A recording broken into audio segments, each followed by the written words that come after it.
Meus amigos, hoje nós vamos falar sobre a neurofisiologia da deglutição orofaríngea. A deglutição orofaríngea é um ato motor bastante complexo, que é imprescindível para a manutenção da vida e que tem como objetivo principal o transporte seguro do alimento da boca até o estômago. O indivíduo normal deglute cerca de 600 vezes por dia, desencadeando um processo onde participam 55 músculos e 5 pares de nervos cranianos.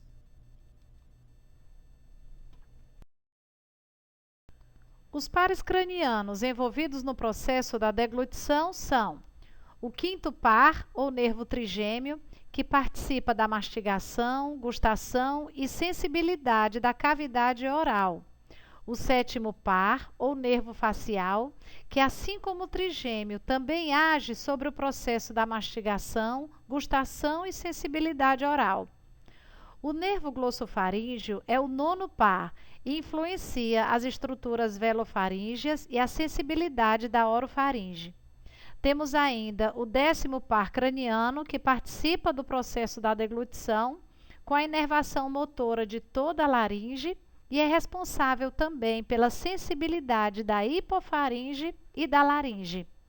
E, por fim, o nervo hipoglosso, ou 12º par craniano, que faz a inervação motora da musculatura da língua.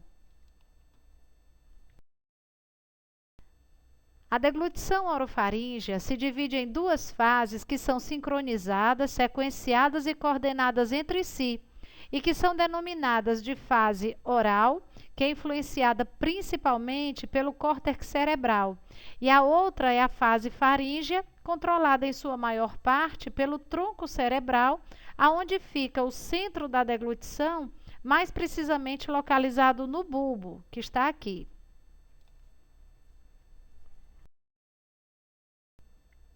A fase oral da deglutição é uma fase voluntária, iniciada pela abertura da boca, seguida pela captação do alimento, onde está envolvido o quinto par craniano na sua parte motora. De acordo com as características de consistência, textura, volume e sabor dos alimentos, são mandadas informações para o tronco encefálico, mais precisamente na ponte, nos núcleos dos nervos trigêmeo, facial e glossofaríngeo, sendo desencadeado um padrão gerador central, onde ocorre a atividade mastigatória repetitiva. No processo motor da mastigação, estão envolvidos os nervos trigêmeo, que inerva músculos mastigatórios e também a mandíbula, o nervo facial, que é responsável pela mobilidade dos lábios e das bochechas, o que impede o escape anterior e lateral do bolo alimentar. Participa ainda dessa fase o nervo hipoglosso, que é encarregado pela mobilidade da língua e que auxilia na lateralização e na ejeção do bolo, e ainda o nervo vago, que é incumbido pela inervação motora do véu palatino, o que evita o escape nasal do alimento durante a deglutição.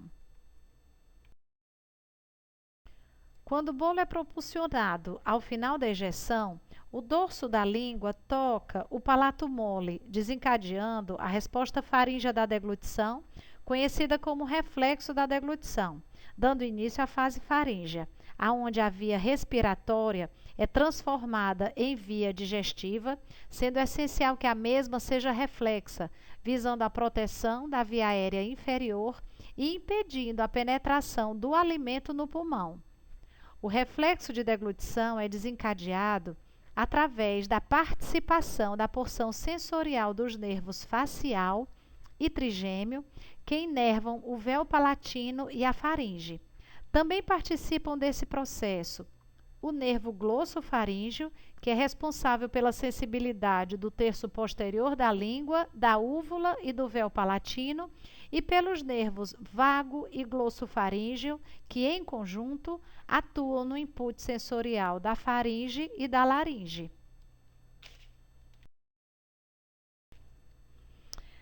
Aqui podemos observar Novamente, o processo da fase faríngea, aonde há a ejeção ou propulsão do bolo, o dorso da língua tocando e elevando o véu palatino, o que evita o escape nasal do alimento.